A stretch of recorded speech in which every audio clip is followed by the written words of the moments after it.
Insyaallah kita akan membahas pertanyaan masih seputar wudhu. Ini ada pertanyaan dari teman-teman tentang bagaimana hukumnya wudhu di kamar mandi atau wudhu di toilet.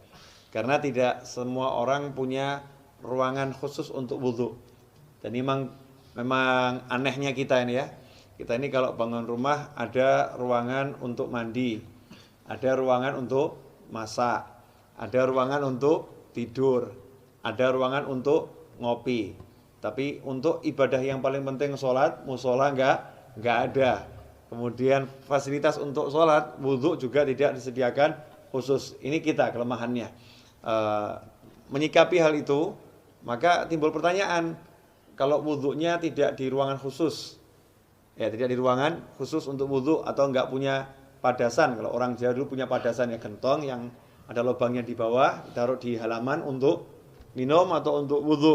Kalau nggak punya seperti itu, adanya kamar mandi, adanya toilet, atau ketika di mall atau di pasar, wudhunya tidak di tempat khusus wudhu, tidak di luar ruangan, tapi di dalam toilet, di dalam kamar mandi, atau di dalam WC kalau bahasa umumnya ya.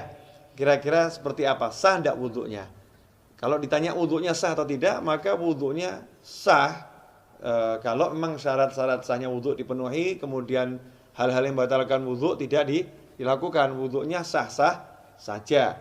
Tetapi timbul masalah, orang wudhu itu ada sunnah-sunnah dan ada adab. Di antara sunnah-sunnahnya adalah membaca Bismillahirrahmanirrahim di awal wudhu seperti yang sudah dijelaskan. Kemudian nanti ada doa setelah wudhu. Dan ada adab-adab yang diajarkan oleh para ulama. Ada ulama-ulama yang menyusun doa-doa ketika basuh wajah, doa ketika berkumur, doa ketika membasuh tangan, doa ketika membasuh kaki, seperti yang dijelaskan oleh Imam Ghazali dalam kitabnya Bidayatul Hidayah. Jadi memang doa-doa itu tidak diajarkan Rasulullah SAW, tapi orang diajarkan untuk berdoa kapanpun ya. Apalagi kalau doa ini dari para ulama. Lantas bagaimana kita mau membaca doa di dalam kamar mandi? Atau kita mau membaca Bismillahirrahmanirrahim sedangkan di dalam kamar mandi. Sementara kita ketahui Nabi kita Muhammad SAW mengajarkan agar kita tidak membaca lafzul jalalah, asma Allah, atau ayat-ayat Al-Quran, atau doa-doa di dalam toilet, di dalam kamar mandi. Emang apakah ada sumber hadisnya? Ada. Kita semua tahu baginda Muhammad SAW itu punya cincin. Ya, punya cincin. Khatiman min fiddah, dari perak. Ya, Rasulullah punya cincin dari perak, yang cincin itu fungsinya sekaligus sebagai stempel. Ya, fungsinya sebagai stempel. Dulu Rasulullah SAW tidak punya cincin, tidak punya stempel. Tapi ketika sahabat mengatakan, nih raja-raja yang pembesar-besar non-muslim itu kalau dapat surat, tidak ada stempelnya tidak mau terima. Ya, mereka tidak akan menerima surat kalau nggak ada stempelnya. Rasul pun mengikuti, kalau begitu buatkan saya stempel. Ya, buatkan saya stempel. Maka dibuatkan stempel, bunyinya Muhammadun Rasulullah.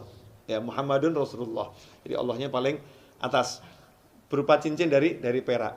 Ketika Rasulullah wafat SAW, setelah wafatnya Rasulullah, cincin itu dipakai oleh Sayyidina Abu Bakar As-Siddiq radhiyallahu anhu.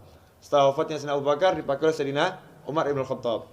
Kemudian dipakai oleh Sayyidina Utsman bin Affan radhiyallahu anhu. Nah, ketika dipakai Sayyidina Utsman, cincin itu jatuh ke Bir Aris, ya, sumur Aris. Ya, kemudian tidak ditemukan lagi. Nah, apa dasarnya? Ketika Rasulullah masuk ke khala, ke tempat buang hajat, Rasulullah selalu melepas cincinnya. Jadi ketika masuk ke tempat buang hajat, Rasulullah SAW selalu melepas cincinnya. Karena di cincinnya itu ada tulisan Muhammadun Rasulullah. Kalau membawa tulisan aja tidak dianjurkan, apalagi mengucapkannya. Ya, membawanya aja tidak dianjurkan, apalagi mengucapkannya. Berdasarkan hadis tersebut, yang diriwayatkan oleh Imam Al-Hakim, ya, dalam kitabnya Al-Mustadrak Al-Sahihain. Di situ beliau menyatakan, anna Rasulullah labisa khatiman naksuhu Muhammadur Rasulullah. Fakana idza dakhala al-khala wada'ahu. Kata Al-Hakim dalam kitab Al-Mustadrak, Az-Zuhri menyebutkan bahwasanya Rasulullah SAW punya cincin yang tulisannya adalah Muhammadun Rasulullah. Idza dakhala al-khala wada'ahu. Kalau masuk ke khala, ke toilet, Rasulullah SAW selalu melepaskan cincinnya tersebut. Hadits ini sahih menurut syarat Imam Bukhari dan Muslim, tapi tidak dicantumkan dalam kitab hadis Bukhari maupun Muslim. Maka ditulis oleh Al-Hakim dalam kitabnya Al-Mustadrak yang disusulkan, ya hadis-hadis yang diusulkan. Sebetulnya menurut Bukhari dan Muslim sahih, tetapi belum atau tidak dicantumkan dalam kitab Bukhari maupun kitab Muslim. Nah, hadis ini menunjukkan memang kalau masuk kamar mandi jangan bawa tulisan yang mengandung nama Allah atau nama Rasulullah Shallallahu Alaihi Wasallam. Dari sini ulama kemudian mengambil kesimpulan kalau membawa tulisan nggak boleh, apalagi membacanya. Bukan haram ya, tidak boleh dalam arti tidak beradab atau kurang sopan. Karena itu seyukianya jangan berwudu di toilet, seyukianya. Cari tempat wudu yang memang betul-betul untuk wudu. Kalau tidak adanya toilet, barulah silahkan wudu di toilet atau di kamar mandi atau di WC.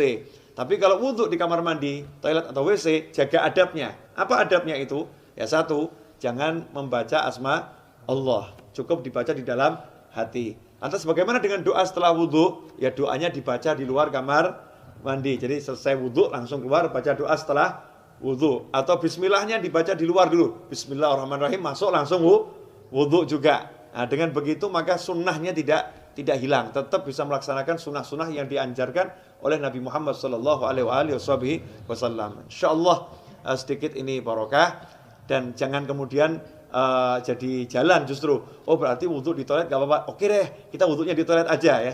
Jangan seperti itu. Usahakan wudu di luar toilet agar bisa melaksanakan banyak sunnah. Kalau memang terpaksa baru berwudu di toilet. Wal afu minkum. Wassalamualaikum warahmatullahi wabarakatuh.